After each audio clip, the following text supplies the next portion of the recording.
तो जैसे ही 2025 आया तो कोटा सिटी के अंदर पहला जो सुसाइड है वो सुसाइड भी महेंद्रगढ़ जिले से ही है।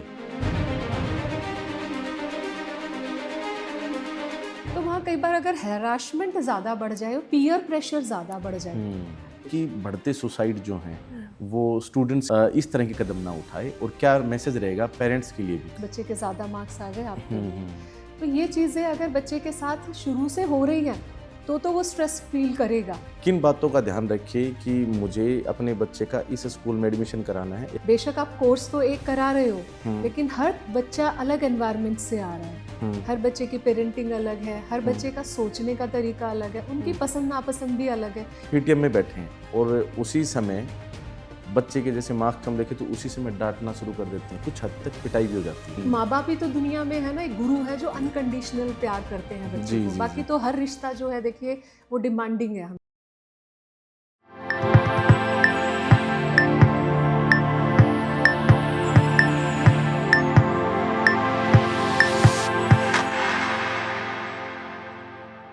साथियों, कैसे हैं आप सभी। आज जो एक और पॉडकास्ट हम लेकर आए, इसमें आपको काफ़ी कुछ सीखने को मिलने वाला है, क्योंकि आज जिनसे हम बातचीत करने वाले हैं वो अपने आप में एक एग्जाम्पल हैं, और एक आप कह सकते हैं कि वुमेन सेक्शन की तो अगर हम बात करें तो काफ़ी इंस्पायर करने वाली हैं। और उनकी जो खुद की सक्सेस स्टोरी है वो तो है ही, कि कैसे उन्होंने सारा जो है ना बिजनेस या जो भी जो उनके ऑर्गेनाइजेशन से उनका बिल्डअप किया, उनको फिर मैनेज करते हुए वो काफ़ी बड़ी मतलब आज की डेट में एक ऑर्गेनाइजेशन जो है ना क्रिएट कर चुकी हैं, और वो अभी चला रही हैं।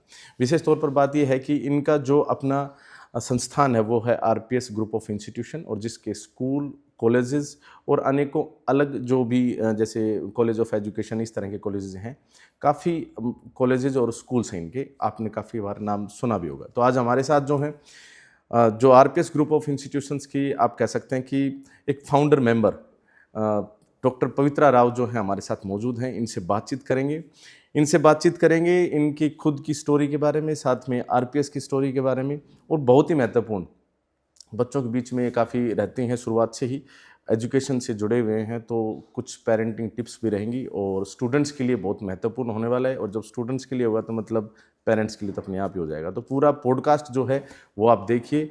आज इस पॉडकास्ट में काफ़ी कुछ आपको सीखने को मिलने वाला है। चलिए शुरू करते हैं। हेलो मैम, कैसे हैं आप? नमस्कार शमशेर, आपके दर्शकों को बहुत बहुत सारा नमस्कार जी, शुरुआत से शुरू करते हैं मैम। आज 27 साल हो गए।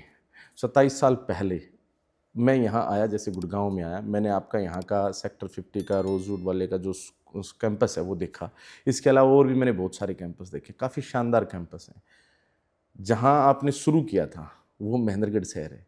महेंद्रगढ़ शहर में आज डेवलपमेंट बहुत ही कम है, 27 साल पहले तो और भी कम था। कैसे शुरू किया आरपीएस ग्रुप ऑफ इंस्टीट्यूशंस एक हाउसवाइफ रहते हुए? शमशेर, ये जर्नी मेरे लिए बहुत ही अच्छी रही 98 से और आज तक के लिए, क्योंकि मैंने शिक्षा के लिए काम किया, बच्चों के लिए काम किया, और जहाँ बच्चे होते हैं ना तो वहाँ आप में ऊर्जा हमेशा रहती है। मैंने छोटे बच्चों के साथ भी काम किया और कॉलेज में युवाओं के साथ भी काम किया, तो ऊर्जा की तो कभी कमी नहीं रही। और क्योंकि बच्चों के सिखाने के लिए काम किया हमेशा, टीचिंग लर्निंग एक ऐसा प्रोसेस है जिसे आप बहुत इंजॉय करते हो। तो मेरी तो ये जर्नी बहुत ही सुखद रही, बहुत अच्छी रही। हाँ, और कहते हैं ना कि इससे अच्छा कोई प्रोफेशन नहीं होता, क्योंकि जब भी कॉर्पोरेट कल्चर की अगर हम बात करें तो वहाँ जाते हैं तो काम की चिंता रहती है दिमाग में। हाँ बिल्कुल। लेकिन स्कूल में जाएं तो बच्चों की स्माइल होती है, और जेन्युइन स्माइल बच्चों बिल्कुल। की होती है। और वैसे भी कहा गया है टीचर्स जो हैं वो तो बच्चों के दूसरे माता पिता होते हैं। और आपके पास तो बहुत सारे स्टूडेंट्स ऐसे हैं जिनको आपने गाइड किया है, पढ़ाया है, मोटिवेट किया है। तो अच्छा, एक हम जर्नी पर वापस जाते हैं। हाउसवाइफ थे, कैसे मन में आया कि स्कूल शुरू करें?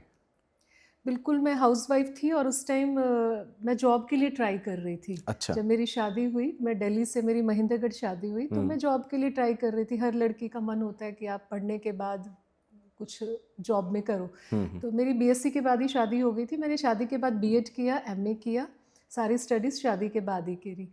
और मैंने टीचर के लिए टेस्ट दिया, एचसीएस के लिए भी इवन मैंने टेस्ट दिया। अच्छा। और 2006 में मेरा टीजीटी साइंस के लिए सिलेक्शन भी हो गया था गवर्नमेंट जॉब में। बहुत अच्छी बात। पर मैंने उसको नहीं प्रीफर नहीं किया आपने? ज्वाइन नहीं किया जी। गवर्नमेंट जॉब को, क्योंकि हाँ। मुझे अपने स्कूल को संभालना था। अच्छा।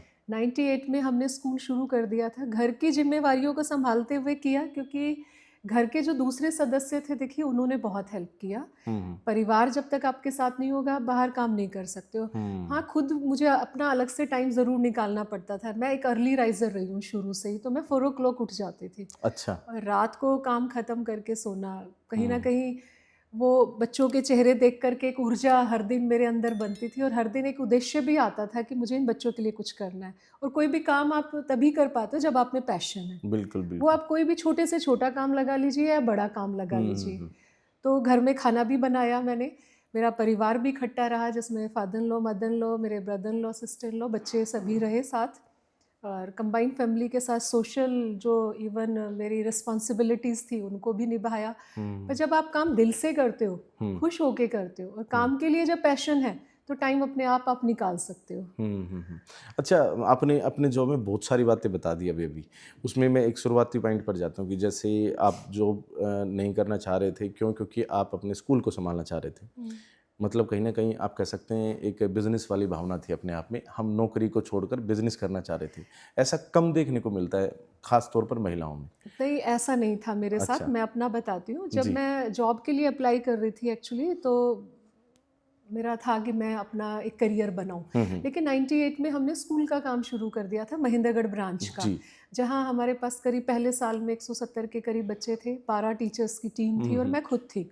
अच्छा, मैं इसमें इंटरप्ट करूँगा हल्का-सा। महेंद्रगढ़ ब्रांच, मेरे हिसाब से तो महेंद्रगढ़ से शुरुआत थी तो हेडक्वार्टर हो गया अपने आप में। बिल्कुल हेडक्वार्टर हो गया वो, जी, बिल्कुल। क्योंकि आज तो तो काफ़ी शहरों में हैं आप। बिल्कुल, हाँ। बिल्कुल, और 2006 तक आते-आते वो मेरा 12 टीचर्स का और 170 बच्चों का जो परिवार था वो बढ़ चुका था, और हुँ, मेरा मन कहीं न कहीं एक बच्चे के साथ इतना जुड़ चुका था, फिर मैं कहीं और काम करना ही नहीं चाहती थी। हुँ, हुँ। जबकि मेरे घरवालों ने तो कहा भी कि आप गवर्नमेंट जॉब कर लो, स्कूल तो चल भी जाएगा, हुँ, हुँ, कोई हुँ। दिक्कत नहीं है। लेकिन मेरा बिल्कुल भी मन नहीं था, क्योंकि हुँ, मैं खुद बच्चों के लिए कुछ करना चाहती थी। मुझे लगता था कि जब तक मेरा कोऑपरेशन नहीं होगा या मेरा उसमें योगदान नहीं होगा, टीम के साथ मैं जुड़ के काम नहीं करूँगी, रिजल्ट्स नहीं आएँगे। हुँ, हुँ। मेरा खुद का बहुत इंटरेस्ट था, जी। जबकि मेरा परिवार भी स्कूल के काम में साथ दे रहा था। हुँ, हुँ। तो इसलिए मैंने जॉब को छोड़ दिया। मुझे वो लगा कि वहाँ गवर्नमेंट जॉब में मैं कुछ सेक्शंस के ही बच्चों को पढ़ा पाऊँगी, 30, 40 या हुँ, 60, हुँ। और यहाँ मैं हज़ारों बच्चों को पढ़ा सकती हूँ। बिल्कुल सही तो बात है। मुझे वो स्कोप ज़्यादा अच्छा लगा। ज़्यादा अच्छा लगा। वुमेन एम्पावरमेंट का आप एक बेस्ट एग्ज़ाम्पल हैं अपने एरिया के अंदर। बहुत सारी जो महिलाएँ या गर्ल्स कह लीजिए वो करियर टाइम पर आकर थोड़ा-सा या तो जैसे पारिवारिक जो समस्याएँ रहती हैं या फिर जो भी समय चल रहा होता है उसके अकॉर्डिंग मजबूर हो जाती हैं या फिर वो भ्रमित हो सकती हैं या फिर वो सही उचित करियर चूज़ नहीं कर पाती। क्या कहना चाहेंगे ऐसी महिलाओं के लिए या गर्ल्स के लिए, सभी के लिए? एक तो पहली बात, मैं वुमेन एम्पावरमेंट का कोई बड़ा एग्जाम्पल नहीं हूँ। हमारी हर माँ देखिए एक वुमेन एम्पावरमेंट का बहुत बड़ा उदाहरण है। जी। आप अपनी माँ से, हर घर में जो माँ है, वो मैनेजमेंट का एक सबसे बड़ा उदाहरण है। अगर हुँ, घर में खाना कम होगा तो उनको पता है कि घर में सब लोगों को खाना कैसे खिलाना है। हुँ, पैसा कम होगा तो उन्हें पता है कि सबके लिए कैसे जो है उस पैसे को बचा के रखना है। तो हुँ, घर हुँ, की जो महिला होती है वो परिवार की रीढ़ की हड्डी होती है। हुँ, हुँ, मैं तो ये मानती हूँ हर महिला एम्पावर्ड है, बस अपनी शक्ति का एहसास नहीं हो पाता कई बार। जी। लड़कियां जो हैं, हमारी घर की जो बेटियां हैं, वो उस शक्ति का एहसास नहीं कर पाती कि हमारे अंदर शक्ति है, और वो कहीं ना कहीं सोच नहीं पाती कि हमें बड़ा कुछ करना है। वो हुँ, अपना एक विज़न और गोल भी नहीं बना पाती हैं। तो हुँ, मुझे लगता है घर के हर सदस्यों को इसमें मदद करनी चाहिए। अगर परिवार में लड़की है तो उसको लड़के के बराबर पढ़ने का मौका दें और उसको आगे बढ़ने का भी मौका दें, हुँ, हुँ, क्योंकि समाज तरक्की और देखिए राष्ट्र तरक्की तभी करेगा जब मेल और फीमेल की बराबर की हुँ, भागीदारी हुँ, होगी, हुँ, चाहे वो परिवार हो, चाहे समाज हो, चाहे राजनीति हो, हुँ, चाहे कोई भी करियर हो। देश का जीडीपी भी तभी बढ़ेगा देखिए जब मेल और फीमेल मिलके काम करेंगे, और हुँ, हुँ, हमारे देश की तो आबादी वैसे भी 50-50% है। हुँ, हुँ, तो मुझे लगता है कि हमें, और ये शुरुआत तो पेरेंट्स ही कर सकते हैं, हुँ, हुँ, कि हुँ, जिन माँ बाप के 2 बच्चे हैं, बेटा और बेटी, वो बेटे और बेटियों को पढ़ने के बराबर के मौके दें, उनको आगे बढ़ने के भी मौके दें। अगर आप हुँ, बेटे को गाड़ी चलाना सिखा रहे हो, बेटी को भी सिखाइए। बेटे को अगर आप कोई और काम सिखा रहे हो तो उसको किचन का काम भी साथ में सिखाइए, जी। ताकि कल को वो आने वाली अपनी वाइफ का उसको पता हो कि मुझे कैसे हेल्प करना है, परिवार कैसे परिवार चलाना कैसे है। चलाना है। तो ये हमारे पेरेंट्स ही इसको सिखा सकते हैं, देखिए। बिल्कुल सही बात है। अभी जैसे गर्ल्स की बात हो रही है, मैं आपके काफ़ी कैंपसेस में जा चुका हूँ। मैंने वहाँ देखा है कि काफ़ी अच्छा रेशियो है स्टूडेंट्स में गर्ल्स एंड बॉयज़ का, मतलब गर्ल्स बहुत ज़्यादा हैं। कॉलेज में मैं जाता रहता हूँ तो वहाँ पर भी देखने को मिलता है। किस प्रकार से यहाँ पर इंतजामात हैं सभी? कैसी हर फैसिलिटीज़ यहाँ ब्रांच पर? की आप बात कर रहे हैं? हर ब्रांच ही, मतलब आरपीएस ग्रुप की बात कर देखिए, रहे हैं। मैं तो ये कहूँगी आरपीएस ग्रुप में गर्ल्स का नंबर बहुत अच्छा है, और सबसे ज़्यादा जो नंबर है ना वो फीमेल एम्प्लॉयज़ का है। आप बिलीव नहीं करेंगे, हमारे यहाँ 70% फीमेल एम्प्लॉय है और 30% मेल एम्प्लॉयज़ है। क्या बात मतलब हमारी ऑर्गेनाइजेशन में फीमेल का नंबर ज़्यादा है। रीज़न एक तो स्कूल्स में, क्योंकि मुझे लगता है प्राइमरी जैसे सेक्शन है उसमें एक फ़ीमेल का जॉब करने का जो उद्देश्य होता है वो यही होता है कि वो एक मदरली टच हो, जब बच्चे को पढ़ाए तो एक माँ वाली सेंसिटिविटी आए, एक माँ वाली फीलिंग से वो बच्चे को पढ़ाएं। और पढ़ाने में देखिए जिम्मेवारियाँ थोड़ा बढ़ जाती हैं, एज ए पेरेंट का रोल भी निभाना पड़ता है आपको, बच्चे को शिक्षित भी करना है सही और बात है। दूसरी बातें भी सिखानी है। जी, तो मेरे यहाँ तो इवन लैब्स में भी मेरे यहाँ फीमेल एम्प्लॉयज़ हैं, बहुत जो अच्छी बात। बसेस में है दीदीज़ हैं, हमारी हाउसकीपिंग दीदीज़ हैं, उसमें भी महिलाओं की संख्या करीब करीब 80% कहूँगी, बल्कि मैं तो वहाँ पर। हाँ, ड्राइवर्स को छोड़ करके अगर बात करूँ तो फीमेल डोमिनेटिंग स्टाफ मेरे स्टाफ पास है। है। बहुत अच्छी बात। मैम एक बार हम चलते हैं पेरेंट्स की तरफ अब। पेरेंट्स है ना, जैसे आपका तो काफ़ी अनुभव, आपके काफ़ी स्कूल्स हैं।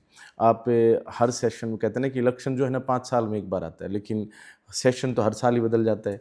तो हर बार आपके पास मतलब अप्रैल मंथ में, और मान लीजिए इर्द-गिर्द के जो मंथ्स हैं जैसे मई हो गया या फिर मार्च हो गया, इसमें काफ़ी पेरेंट्स आते होंगे। स्कूल चूज़ करने में काफ़ी बड़ी समस्या रहती है। आज भी लोग जो है ना स्कूल चूज़ करने में थोड़ा-सा असमंजस में रहते हैं कि कौन-सा स्कूल बेटर है।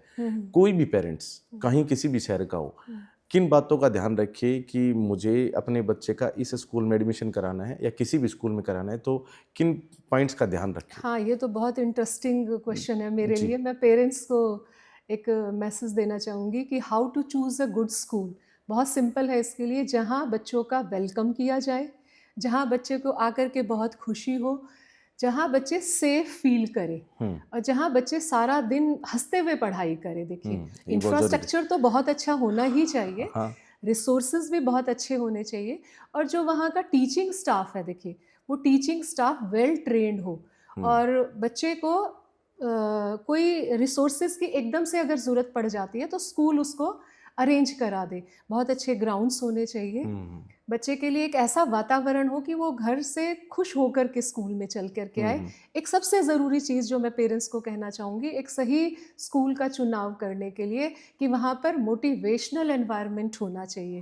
वहाँ लोग, वहाँ टीचर्स, वहाँ इस तरह के हो जो बच्चे को मोटिवेट करें। बिल्कुल सही बात है। अच्छा, अभी न्यू एजुकेशन पॉलिसी आई है, ये आप क्या मानते हैं कि किस प्रकार से हेल्पफुल रहेगी हमारे आने वाले जो भी भावी इंजीनियर्स हैं, डॉक्टर्स हैं, हमारे देश का जो भविष्य है, यानी हमारे जो स्टूडेंट्स हैं, चिल्ड्रन, इनके लिए? हाँ, शमशेर, जो न्यू एजुकेशन पॉलिसी है ये 2020 जिसे हम कहते हैं, जी। ये तो भारत का पूरी तरह से, वो कहते हैं ना, नक्शा बदलने की पॉलिसी है। शिक्षा अच्छा। में एक बहुत बड़ा बदलाव, हाँ, इसमें आ रहा है, जो कि ये भारत सरकार ने 2015 में एक लेकर के आए थे कि हम 2020 की जो एनईपी होगी उसमें कुछ एसडीजी गोल्स होंगे। जो 17 एसडीजी गोल प्लान किए थे, उसमें एक एसडीजी गोल 4 है, एसडीजी 4 हम जिसे कहते हैं, अच्छा। जिसमें पूरा बताया यही गया है कि भारत की शिक्षा और पूरे विश्व की शिक्षा कैसी होनी चाहिए, कि हम शिक्षा में ऐसे बदलाव लेकर के आएँ जिससे कि भारत तरक्की करे, भारत की आर्थिक जो है स्थिति बहुत अच्छी हो जाए और यहाँ बच्चे स्किल्ड बने। तो इस एनईपी में बहुत कुछ है, लाइक इसमें चाइल्ड सेंट्रिक ये पॉलिसी है, अच्छा। यानी कि बच्चों पे काम करना है। एक ऐसी पॉलिसी है जिसमें भारतीय संस्कृति और भारतीय संस्कारों को साथ लेकर के चलने वाली बात है। आप ये देखिए कि हमारे देश में नालंदा, तक्षशिला जैसे हमारे जो है विद्यालय, विश्वविद्यालय हुए हैं, बिल्कुल, केंद्र बिल्कुल। हुए हैं, कि जहाँ विभिन्न देशों से लोग हमारे यहाँ आते थे। लेकिन उस ज्ञान को पूरे विश्व में कैसे फैलाना है वो भी शिक्षा में दिया हुआ है। दूसरा, नेशनल एजुकेशन पॉलिसी फोकस करती है एक्सपीरियंशियल लर्निंग पे, हैंड्स ऑन एक्टिविटी पे, कि बच्चा अपना हाथों से जो है प्रैक्टिकल अप्रोच बच्चा अपने अंदर लेकर के आए। और ये हम सब जानते हैं कि हर बच्चे में काबिलियत होती है, बस उस काबिलियत को देख करके उसको गाइडलाइन दे करके उसको आगे बढ़ने की ज़रूरत है। एक गुणवत्ता पूर्वक यानी कि जो है एजुकेशन, जैसे हम क्वालिटी एजुकेशन कहते हैं, इंक्लूसिव एजुकेशन। इंक्लूसिव एजुकेशन का मतलब होता है कि बच्चा किस भी पृष्ठभूमि से हो, लेकिन बच्चे को शिक्षा पूरे देश में समान मिलनी चाहिए, एक समान शिक्षा और एक स्किलफुल शिक्षा। 6, 7, 8 में ही NEP ने जो है वोकेशनल ट्रेनिंग का जो है इसमें रखा है कि 6, 7, 8 से ही बच्चा प्लम्बिंग का काम, कारपेंट्री का काम और बहुत सारे जो स्किल्ड वर्क होते हैं वो सिखाए जाएं।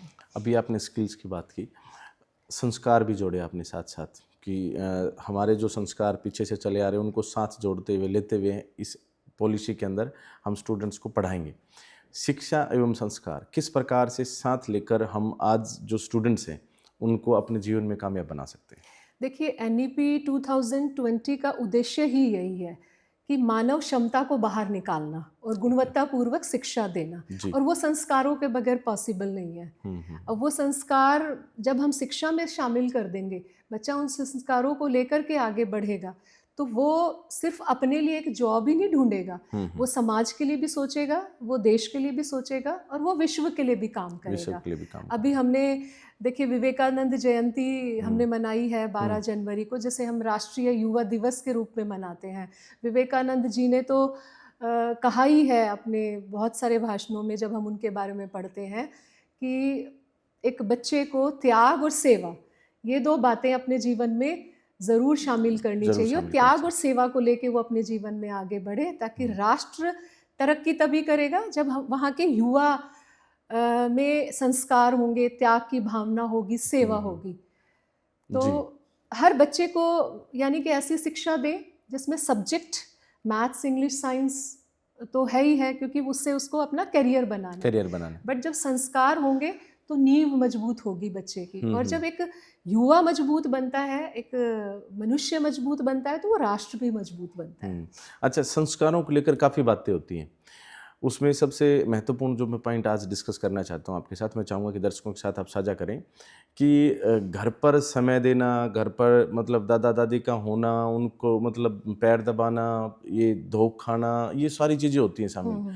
तो इसको आजकल जो मॉडर्न एजुकेशन कह लीजिए या फिर आप कह लीजिए कि हो सकता है मॉडर्न एनवायरनमेंट हो, उसमें ये कम देखने को मिलता है। आजकल तो धोखा खाने का स्टाइल भी 50% ऊपर आ चुका है, मतलब लोग नीचे तक झुकते भी नहीं हैं। इनके क्या कुछ बेनिफिट्स होते हैं या फिर बहुत सारे। अच्छा, मैं आपको बताती हूँ, बहुत सारे बेनिफिट्स होते हैं। मैंने खुद अपने देखिए केस में देखा है कि मैंने बहुत ब्लेसिंग्स कमाई है, और ब्लेसिंग्स की वजह से ही मेरे यहाँ इतनी सारी प्रॉस्पेरिटी है। देखिए, जब आप झुकते हैं तो जिस इंसान के आप पाँव छूते हैं, जैसे आपने कहा दादा दादी, आपके माता पिता, या आपके घर के बड़े, या आपके टीचर जो मेंटर, जीवन में गुरु जिसे हम कहते हैं, जब आप उनके पाँव छूते हैं तो उनकी शक्ति, उनकी ऊर्जा, उनकी वाइब्रेशंस आपके अंदर आती है, और वो कहते हैं बेटा खुश रहो, तुम्हारी उम्र लंबी हो, वो तुम जीवन में बहुत सफल हो, ये बातें बोलते हैं। जैसे मैं बताती हूँ, आजकल मैं जब ब्लेसिंग्स देती हूँ कई बाटी, तो मैं उनको हमेशा अखंड सौभाग्यवती मेरे मुंह से निकलता है। शायद मैं सास बनने वाली हूँ, ये हो सकता है। तो देखिए, इन बातों का, ये अखंड सौभाग्यवती भवा, तो ये बातें हमारे बड़ों ने, बुजुर्गों ने हमें सिखाई, हमारे संस्कारों में है। तो जो हम कहते हैं बोलते हैं वो हमेशा फलीभूत होता है, ये माना जाता है। और वैसे भी हमने पढ़ा है हमेशा कि फल वाले वृक्ष झुकते हैं। तो जो जितना संस्कारी होगा वो हमेशा झुकेगा, जो जितना विनम्र होगा हमेशा झुकेगा। तो बड़े की पाँव छूना बिल्कुल भी गलत नहीं है। आपको उनकी वाइब्रेशंस मिलेगी, उनकी शक्ति मिलेगी, और आप ऊर्जावान। जब आपके सिर पे बड़े हाथ रखते हैं तो आपको लगता होगा ना अंदर से कि मुझे बड़ी शक्ति महसूस हो रही है। हम जब कहीं बाहर जाते हैं तो मुझे ध्यान है, तो हम घर में वो दही चीनी खिलाते हैं और बड़ों का सिर पे हाथ रखते हैं, तो वो सिर्फ उनका आशीर्वाद होता है। वो वाइब्रेशंस ही होती है, वो शक्ति हमारे साथ दूरों तक चलती है। आप विदेश में भी चले जाओ तो वो माँ बाप कहते हैं कि बेटा तू वहाँ सुखी रहे, खुश रहे। अच्छा, हम 90s के बच्चे हैं, लेकिन आज के जो बच्चे हैं उनमें काफ़ी बदलाव है। आज कहना पड़ता है कि अंकल आ गए नमस्ते करो, अंकल आ गए वेलकम करो, XYZ, इस तरह से बोलना पड़ता है। आपका भी बचपन रहा होगा, आपका बचपन कैसा था? शरारती था, ओबे करते थे, किस प्रकार से था? नहीं, और आज के बच्चों को क्या कहना चाहेंगे? मैं तो बहुत सिंपल रही, थोड़ा मैं जी। शरारती बच्चों में नहीं रही। हाँ, हाँ। मैं बहुत ही मतलब ऐसी वाली बच्ची रही जो पेरेंट्स का कहना मानना, बड़ों का कहना मानना, हाँ, हाँ। उस तरह की रही हमेशा। और आज के बच्चे देखिए, बच्चे हमेशा जो देखते हैं ना, जो ऑब्जर्व करते हैं, बच्चे बहुत कीन ऑब्जर्वर होते हैं शमशेर, जो वो देखते हैं ना वो बन जाते हैं। तो बच्चों को कभी सिखाने की ज़रूरत नहीं होती। हाँ। आज हमने भी जो संस्कार सीखे हैं या वैल्यूज़ जो आज मैं हूँ, कहीं ना कहीं मैंने शादी से पहले देखिए अपने पेरेंट्स से सीखा। मैं अपने फादर से बहुत इंस्पायर हूँ। ओके। शादी के बाद मैं अपने फादर इन लॉ से बहुत इंस्पायर हूँ। जी। तो जो हम बड़ों को करते हुए देखते हैं, बच्चे वही सीखते हैं। वही सीखते तो हैं, बच्चों सही को बात। कभी सिखाने की ज़रूरत नहीं है, कहने की ज़रूरत नहीं है। आप पाँव छुइए, आप उसी टाइम ही बच्चे को कहिए कि बेटा दादाजी दादी जी जो भी कोई, आप इनके पाँव छुए, बच्चा छुएगा और धीरे धीरे वो उसकी आदत बन जाएगी। मैं तो स्कूल में इतने बच्चों को देखती हूँ, तो मैंने देखा है कोई भी काम अगर कराना हो, जैसे कि बुक रीडिंग की ही मैं हमेशा कई बार कहती हूँ कि कहते हैं बच्चे बुक रीडिंग नहीं करते। आप बुक पढ़ने लग जाइए, बच्चे ज़रूर पढ़ने लग ज़रूर जाएंगे। पढ़ने अगर लग घर का एनवायरनमेंट बुक रीडिंग का है हाँ, हाँ। तो बच्चे ज़रूर बुक रीडिंग और पढ़ेंगे। अगर मोबाइल देने का है और मोबाइल चलाने का है तो बच्चे बिल्कुल। मोबाइल पर अगर शिफ्ट हो जाएंगे। बच्चे वो देख रहे हैं पेरेंट्स की मदर सारा दिन फ़ोन में बिजी है, फादर्स ऑफिस से आए फ़ोन में ही देखने में लग गए, तो बच्चा भी वही सीखेगा। पाँव छूने की बात हो रही थी, लेकिन पाँव दबाने की भी बात कर लेते हैं। जैसे दादा दादी हैं, उनकी सेवा भाव की बात होती है कि भाई पाँव दबाने चाहिए, तो इससे कोई फ़ायदा होता है किसी प्रकार बहुत का? फ़ायदा होता है। देखिए, आप जब किसी बीमार को या परेशान को या बुजुर्ग की जब आप सेवा कर रहे हो, अभी मैंने विवेकानंद जी ने जो कहा सेवा शब्द उन्होंने दिया, सेवा किसी भी तरह हो, देश सेवा हो, बॉर्डर पे सेवा हो, और चाहे घर में बड़ों की सेवा हो, सेवा सेवा होती है, कहीं भी हो। आप रास्ते में किसी बीमार की मदद कर रहे हो, किसी एक्सीडेंट में किसी की मदद कर रहे हो, सेवा कहीं भी हो, सेवा हमेशा सेवा होती है। सेवा तो होती पाँव है। अगर दबाना है, उनके बुखार में उनको दवाई देनी है, उनके लिए काम करना है, तो आप ये बहुत बड़ा काम कर रहे हो। देखिए, आप कल को आप डॉक्टर बन जाते हैं, जी। तो आप सर्जरी या दवाई किसी को कब सीखेंगे? जब आप घर में तो आप बड़ों को दवाई दे नहीं रहे हो, सेवा कर नहीं रहे हो। तो आप डॉक्टर बन के, ठीक है, आप डॉक्टर बन जाओगे, बड़े डॉक्टर, आप पैसा भी कमा लोगे, लेकिन जो समाज के लिए जो एक इंस्पिरेशन होनी चाहिए वो नहीं होगी। वो आप एक नहीं हो अच्छा पाएगा। डॉक्टर तो देखिए, हाँ। मैं यही मानती हूँ जो सेवा भाव से करे, जो किसी की दुख और तकलीफ को देखे और उस काम करे। वो सेवा कहीं भी हो सकती है। वो इवन बैंक में अगर कोई मैनेजर भी बैठे हुए हैं और कोई बुजुर्ग महिला आ जाती है, वो उनको कुर्सी दे दें और ये कहें कि मैं आपकी क्या मदद कर सकता हूँ, उनको पानी ऑफर कर दे, तो ये भी एक सेवा ही है। और ये चीज़ कहीं ना कहीं घर के संस्कारों से डेवलपमेंट। हाँ, और मेरा मानना है उन्नति में जो है, उन्नति और प्रॉस्पेरिटी, मैंने कहा जैसे मैंने बहुत आशीर्वाद लिया है हमेशा, मेरे पास जो ये सब है ये आशीर्वाद की वजह से ही है। मैंने अपने इन लॉज की, इवन मेरे फादर लो जब लास्ट जिस दिन गए हैं, उन्होंने आखिरी जो फूड खाया, भोजन किया, वो मेरे हाथों से पका हुआ किया। अच्छा। तो मैं तो ये कहती हूँ कि मैंने बहुत सेवा अपने बड़ों की की है, और आज इसीलिए इतना प्रॉस्पेरिटी है। इतना बड़ा ग्रुप होने के बावजूद आज भी आप किचन में काम करते हैं? बिल्कुल करती हूँ शमशेर, क्योंकि वहाँ भी एक मेरा भाव है। देखिए, जब आप खाना बनाते हो अपने सदस्यों के लिए, जी। तो वो खाने में आप प्यार डालते हो, आप माँ की एक ममता डालते हो, बिल्कुल। आप अगर बहू हो तो आप उसमें अपना सब डालते हो। देखिए, तो वो जो घर के सदस्य जब उस खाने को खाते हैं, जी। क्योंकि कहा जाता है जैसा अन्न वैसा मन, हम पढ़ते हैं ये हाँ, सारी हाँ, बिल्कुल। बातें। तो जब वो खाने में ये भावना होगी, जब आपके घर वाले बनाते हैं, तो वो कहीं ना कहीं वो सेहत के लिए भी बहुत अच्छा है। देखिए, जब आप खुद खाना बनाओगे, तेल भी कम डालोगे, नमक कम डालोगे। हाँ, कई बार काम ज़्यादा होने की वजह से ऐसा हो जाता है कि मुझे हेल्प लेनी पड़ती है, चॉपिंग कर रही हूँ या कुछ, लेकिन वो बात अलग है। जब टाइम मिलता है तो मैंने खाना किचन में बहुत बनाया है, और बहुत बना करके भी खिलाया, और मुझे बहुत ही अच्छा लगता है खाना बना करके खिलाना। मैंने एक बार देखा था कि आप घर से कुछ बना कर लेकर आए थे, उस स्टाफ में मतलब आप हाँ, बांट मैंने रहे स्टाफ थे। को पाव भाजी बना के खिलाई हाँ, थी। एक बार मैं हाँ, आया था, वो गाजर का हलवा था। बिल्कुल, कुछ समय पहले की क्योंकि बात स्टाफ है। भी हमारा परिवार है। हाँ देखिए, जी। वो हमारा दूसरा परिवार है, एक हमारा परिवार, एक आरपीएस हमारा दूसरा परिवार। जी। वो जब टीचर्स हमारे लिए दिन रात काम करते हैं, वो हमारे घर के सदस्य की तरह हो जाते हैं, उनके दुख सुख हमारे दुख सुख हो जाते हैं। तो उनके लिए बना के देना मुझे तो बहुत अच्छा लगता है। इवन मैं बहुत उसमें खुशी भी महसूस करती हूँ। अभी हमने जो है ना संस्कारों की बात की, इस पर वापस आएंगे, लेकिन स्किल्स की भी आपने बात की थी। वापस एक बार स्किल्स पे चलते हैं। How to choose a school, उसके ऊपर तो आपने कुछ पॉइंट्स बताए, लेकिन बच्चे प्रॉपर कोर्स का सिलेक्शन नहीं कर पाते हैं, क्योंकि स्किल्स जब डेवलपमेंट, जैसे आपने बताया कि 6 to 8th में अभी न्यू एजुकेशन पॉलिसी के अकॉर्डिंग कोई प्लम्बिंग, कोई किसी सेक्टर में जाने का प्रयास करेगा, या फिर मतलब कि जो स्कूल है या कॉलेजेस हैं, जो भी है शिक्षण संस्थान जो है, उनको उनकी जो है क्रिएटिविटी को आइडेंटिफाई करते हुए उनको कुछ इस तरह का फॉर्मेट देगा कि भैया आप इसमें अच्छे हो तो आप ये करें।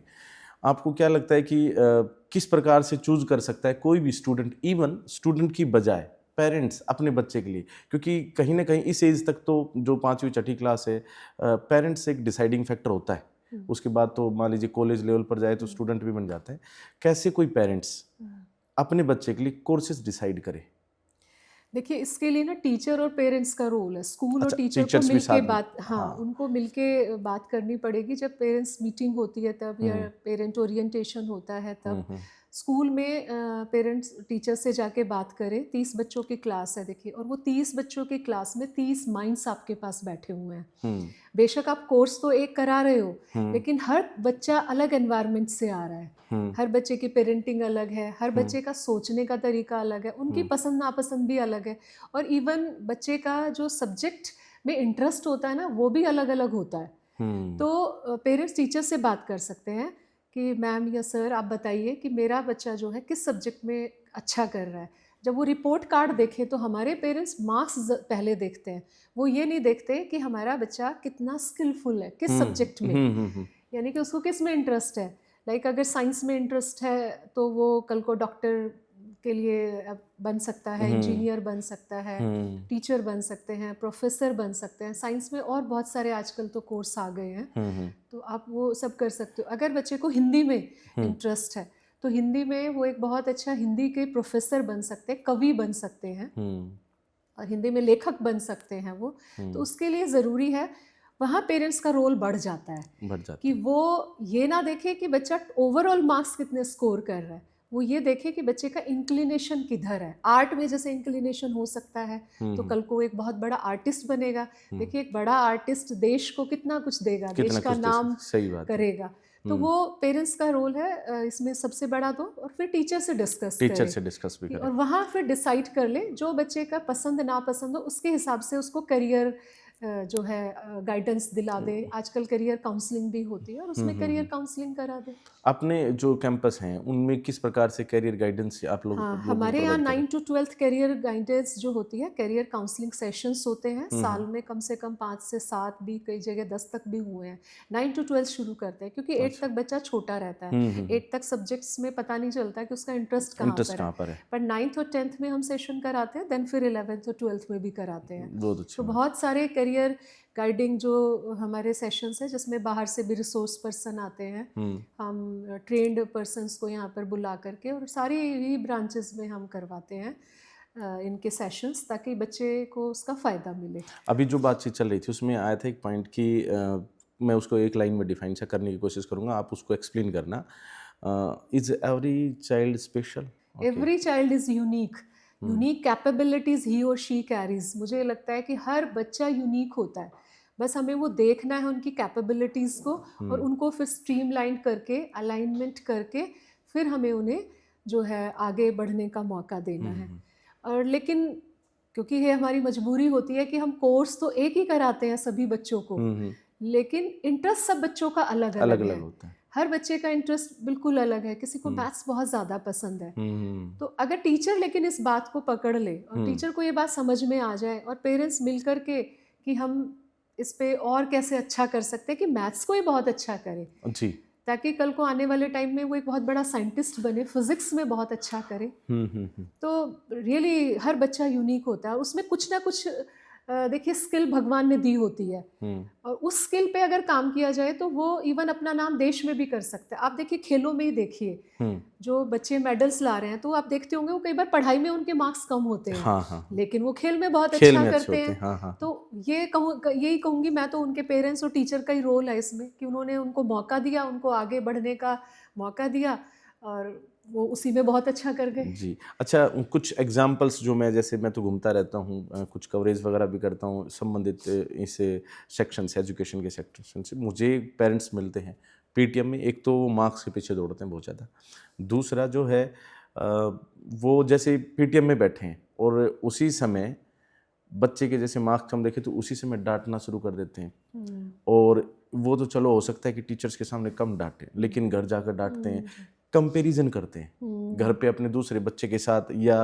कॉलोनी में या मोहल्ले में जो भी रह रहा है उस बच्चे के साथ, शर्मा जी के बेटे के इतने मार्क्स आ गए, आप कितने नहीं आए, पिछली बार तुम्हारे इतने सेमेस्टर में मार्क्स आए थे, अब इतने क्यों नहीं आए, क्या करोगे, तुम नहीं बन पाओगे, कुछ ऐसे करते रहोगे। तो मतलब कुछ इस तरह की बातें होती है और कुछ हद तक पिटाई भी हो जाती है। तो ये पेरेंट्स के लिए क्या मैसेज देंगे खास तौर पर कि वो किस प्रकार से अपने चाइल्ड को ट्रीट करें? मैं पेरेंट्स को एक संदेश देना चाहती हूँ कि हर बच्चे में काबिलियत है और बच्चे बिल्कुल उस बगीचे के उस फूल की तरह है। जैसे एक बगीचे में गुलाब का फूल है, सूर्यमुखी का फूल है, चंपा का फूल है, चमेली का फूल है। हर किसी की अपनी एक पहचान है जी। और हर किसी की अपनी एक खुशबू है।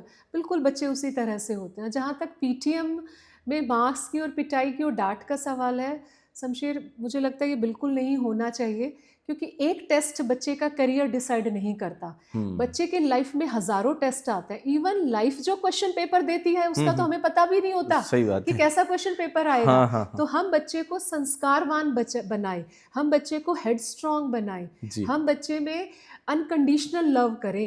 एक माँ बाप ही तो दुनिया में है ना, एक गुरु है जो अनकंडीशनल प्यार करते हैं बच्चे को। बाकी तो हर रिश्ता जो है देखिए वो डिमांडिंग है हमेशा। तो माँ बाप ने ही अगर डांट लगा दी और माँ बाप ने ही बच्चे को प्यार से नहीं संभाला तो बच्चा सीखेगा कहाँ से, संभलेगा कैसे? सही बात। तो इसलिए बिल्कुल पिटाई के मैं तो फेवर में नहीं हूँ, ना डांट के फेवर में हूँ। मैं ये जानती हूँ लेकिन कि हर बच्चा काबिल होता है, बस उसके ऊपर काम किया जाए, प्रैक्टिस। लाइक वो अच्छा सिंगर है तो हम उसको गाने में प्रैक्टिस दें, उसको बड़े लेवल पे कहीं लेके जाएं, उसकी कहीं कोचिंग कराएं, उसको कहीं सिखाएं, उसकी बार बार प्रैक्टिस कराएं।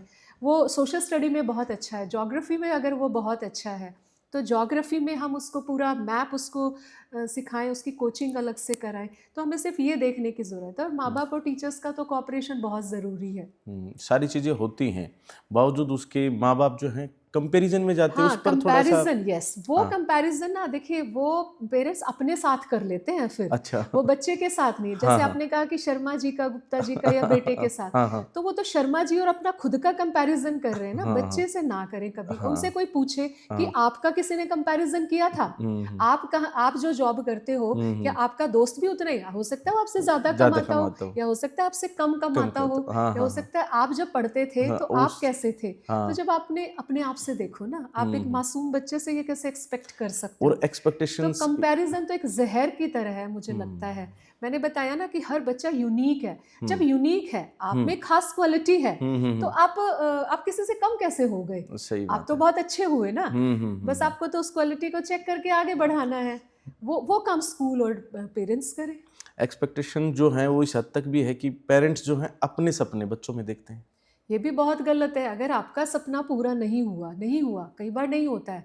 देखिए, फेल होना कोई गलत बात नहीं है। जिंदगी में आप 4 बार आपने काम किए, 4 जॉब्स किए, आप फेल हो गए, ये कोई बड़ी बात नहीं है। इतनी बड़ी जिंदगी है, आपको हो सकता है आगे और मौका मिले, आप उसके लिए तैयारी करो।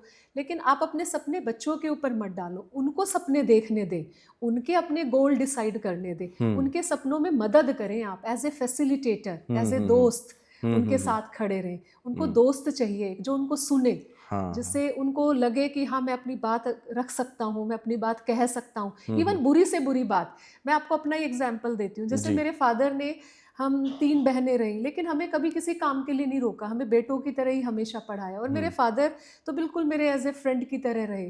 और शायद ये मैं सब इतना सब कर पाई, वो इसीलिए कर पाई। इवन माई मदर, उन्होंने, हमारे पेरेंट ने एज ए मतलब फ्रेंड की तरह हमें ट्रीट किया, रोका नहीं। हाँ, उन्होंने सिखाया कि ये गलत है, ये सही है, अब आपके ऊपर है आपको कैसे करना है। अच्छा, सभी ने जो है ना, सभी ने ये देखा है कि आपका जो ग्रुप आरपीएस ग्रुप ये बढ़ता हुआ रहा है। शुरुआत से 1998 से लेकर अभी तक 27 साल पूरे हो गए। हमने सिल्वर जुबली भी देखी। विशेष तौर पर बात यह है कि कोई ना कोई ऐसा समय तो आया होगा जिस समय हो सकता है कि बाहर तो ब्रांडिंग प्रॉपर है तो लोगों को लग रहा होगा कि वही सक्सेस है, लेकिन कहीं ना कहीं बीच में चाहे कोई भी कोई समय आया हो, उसमें कहीं ना कहीं तो ऐसा लगा होगा कि हाँ ये थोड़ा डीप डाउन है। आपने उस समय कैसे मैनेज किया सब कुछ? बहुत सारी ऐसी सिचुएशंस आई जब आप जी। ड्रेन फील करते हो, बहुत हाँ। लो फील करते जी। हो। तो मैं भगवान में बहुत विश्वास करती हूँ। अच्छा। हाँ, मैं शंकर जी भगवान को जैसे बहुत मानती हूँ और मैं अपने जैसे मैं कोई भी किसी परेशानी में होती हूँ, अब तो मेरे पापा नहीं हैं, तो मैं उनको बहुत याद कर लेती हूँ और मैं ये कहती हूँ मेरा ये काम बन जाएगा। हुँ, अगर मैंने पापा जी को कह दिया मेरे काम बन जाएगा, हुँ, अगर भगवान जी को मैंने कह दिया ये काम मेरा बन जाएगा। मैं हुँ, इस चीज़ में बहुत विश्वास करती हूँ। हुँ, हुँ। तो अगर हम लाइक अगर हमारा जो स्पिरिचुअल थॉट प्रोसेस है वो हमारा अच्छा है, क्योंकि ये चीज़ भी मेरे अंदर पेरेंट्स से आई थी। जब हम छोटे थे, 5th क्लास में थे, तो मम्मी ने तभी रामायण पढ़ाना शुरू कर दिया था अच्छा। कि रामायण पढ़ना तुम्हें है। और हुँ। लेकिन उन्होंने कहा, ये उनका पर्सनल हो सकता है कि उन्होंने कहा कि अंडा नहीं खाओगी जब तक रामायण पढ़ोगी तो। अच्छा। तो हमने रामायण पढ़ी, तब तक हमने अंडा भी फिर नहीं खाया और आज ऐसा हो गया उस दिन के बाद से ही कभी नहीं खाया कि आई एम अच्छा, अच्छा। Totally vegetarian. हुँ, हुँ। तो ये शक्ति जो है ये पेरेंट्स ही कहीं न कहीं हमारे अंदर देखिए डाल देते हैं। और दूसरा, मैं बहुत भगवान में मैं बार-बार कहूँगी विश्वास रखती हूँ। परिवार की मेरे साथ है, मेरे परिवार की भी शक्ति मेरे साथ है, टीम मेरी बहुत अच्छी है। हुँ, हुँ। हाँ, 1-2 दोस्त ऐसे होते हैं जहाँ आप अपनी तकलीफ़ बता सकते हैं। लाइफ़ में ऐसे लोग ज़रूर रखिए जिससे जी। आप अपना बताएँ और आप उस मतलब परेशानी से निकल सकें। जी, भगवान की बात कर रहे हैं आप। एक बार थोड़ा-सा सभी के लिए मैं ये सवाल कर लेता हूँ। भगवान है, इसके अस्तित्व को लेकर भी कई बार सवाल खड़े हो जाते हैं। आप क्या मानते हैं कि नहीं, मैं भगवान में बहुत विश्वास रखती हूँ। हाँ। अब देखिए रामायण हम पढ़ते हैं, रामायण शब्द का ही अर्थ देखिए क्या है। रामायण शब्द का अर्थ है राम प्लस में अयन, यानी कि राम की यात्रा। एक हुँ, ऐसे पुरुष की यात्रा के बारे में हम पढ़ते हैं, जिसे मर्यादा पुरुषोत्तम कहा, जी। जिसमें बहुत सारे ऐसे कैरेक्टर हम रामायण में पढ़ते हैं जिनसे आपको ताकत मिलती है। हुँ, कि उन्होंने किस तरह से एक माँ-बाप के एक बार कहने के साथ ही भगवान राम ने घर छोड़ दिया और वनवास जो है चले गए। चले गए हुँ, और अपने भाई को अपना राजपाट सौंप दिया। हुँ, तो अगर आप अच्छी किताबें पढ़ते हैं, आप अच्छे माहौल में हैं, तो ये बातें कहीं न कहीं आपको देखिए आपके दिमाग पे बहुत असर डालती है। तो मैं हुँ, तो हर समय भगवान को आस-पास महसूस करती हूँ इवन। हुँ, मैं जैसे बाबूजी को अपने आस-पास बहुत हुँ, महसूस करती हूँ, मेरे फादर इन लॉ को। जब लगता है कि मुझे ये दिक्कत हो रही है, तो मैं उनको याद कर लेती हूँ और मुझे लगता है मेरा काम हो गया। काम हो तो गया। मैं ये मेरा अपना दृढ़ विश्वास है दृढ़ इसमें। विश्वास है। अच्छा, इसमें बहुत सारी चीज़ें निकल कर गई अपने आप में। कण-कण में भगवान होता है क्योंकि आप हाँ, महसूस कर रहे हैं और हाँ। मतलब जो डेफ़िनेशन है वो उसमें आता भी है, हुँ, कण-कण में भगवान हुँ, है। इसमें जैसे पिताजी की बात करी हुँ, आपने बाबूजी। हुँ, अ, विशेष बात इसमें है कि एक पितर वाला जो सेक्शन होता है, हुँ। क्या आप इसमें बिलीव करते हैं कि जैसे जो है हम अपने पितरों को माने तो फिर ये सब हो बिल्कुल, जाता है? बिल्कुल। देखिए आज जो हम सब कुछ हैं, वो हुँ, उन्हीं की वजह से हैं। हुँ, उन्हीं की लेगेसी को लेके हम आगे बढ़ रहे हैं ना, हुँ, उन्हीं हुँ, के संस्कार, उन्हीं के ही जो है दिखाया हुआ रास्ता हुँ, जो हुँ, है उस पे चल रहे हैं, उन्हीं की सारी बातें जो हैं, तो मैं उसमें भी बहुत विश्वास करती हूँ हुँ, कि वो सब चीज़ें हैं, ये सब ना एक ऊर्जा की तरह काम करती है, जो हुँ, मुझे लगता है। एक तरह की ऊर्जा होती है। आपने अगर हुँ, ये मान लिया वो है, तो है। हुँ, मतलब मुझे तो ये लगता है मैं जितनी बार भी तकलीफ़ में हुई और हुँ, मैंने अपने पितरों को, अपने फ़ादर को, फ़ादर इन लॉ को याद किया, किसी को भी याद किया जिसके मैं ज़्यादा करीब रही, तो मुझे लगता है मेरा काम हो गया। काम हो तो गया। मुझे वो चलिए। शक्ति महसूस होती है, तो ये एक हाँ, ऊर्जा ही है, सारा ऊर्जा, खेल ऊर्जा का है, सारा तो वो खेल ऊर्जा का शक्ति है। हमें आस-पास महसूस होती है। अच्छा, इसमें कहीं न कहीं जैसे ये आस्था हुई, विश्वास हुआ, हुँ। तो सकारात्मक सोच डेवलप हो गई हाँ, और सकारात्मक जब सोचते हैं तो जैसा माइंडसेट होता है वैसे परिणाम आने लग जाते हैं। हाँ। ऐसा मैंने कहीं पढ़ा बिल्कुल, सुना है और आपका बिल्कुल, भावार्थ भी यही है अपने आप में। बिल्कुल, अच्छा, बिल्कुल। इसमें हम सकारात्मक सोच रखें, हम सुनते हैं, पढ़ते हैं, टीचर्स भी बोलते हैं, बहुत सारे मोटिवेशनल गुरुज़ भी कहते हैं और आपका भी शायद यही मैसेज रहेगा कि सकारात्मक सोचें। लेकिन नेगेटिव चीज़ें भी होती हैं, हुँ। उनको कैसे हैंडल करें? हाँ, नेगेटिव चीज़ें बहुत होती हैं। वो नेगेटिव चीज़ें बिल्कुल प्रैक्टिस से ही आपको प्रैक्टिस पॉज़िटिव से। करनी पड़ेगी, हाँ, हाँ। प्रार्थना से आपको करनी पड़ेगी। हुँ, हुँ। और हमेशा जैसे मैंने कहा मैं बच्चों के बीच में मैं तो बहुत ज़्यादा रहती हूँ। हुँ। तो मैं मेरे अंदर ख़ैर नेगेटिव एटीट्यूड मेरा है भी नहीं वैसे हुँ, भी, हुँ, हुँ। मैं बहुत पॉज़िटिव हूँ। जी। मैं सोचती हूँ कोई जीवन में कोई तकलीफ़ या कोई समस्या आई है वो हमें हुँ। सिखाने के लिए आई है। सिखाने के लिए आई है। उससे आप हमेशा सीखते हो सीखते हैं, और सही आगे बात है। बढ़ते हो। हुँ, हुँ, हुँ। क्योंकि आपकी हार तो कभी भी नहीं होती, मेरा हुँ, ये मानना है, कोई चीज़ गलत अगर आपके साथ हुई, वो आपकी हार नहीं है, वो एक हुँ। तरह की सीख है। सीख क्योंकि है। अगर आप गलतियाँ नहीं करोगे तो सीखोगे कहाँ से? सीखोगे कहाँ से? और अगर सीख करके ही आगे बढ़ोगे, हाँ, तो हाँ। मेरा नेगेटिव एटीट्यूड कभी भी नहीं रहा। मेबी शायद वो भी पेरेंट्स से ही सीखा क्योंकि मेरे हुँ। फादर बहुत पॉज़िटिव रहते जी। थे, बहुत हँसमुख थे।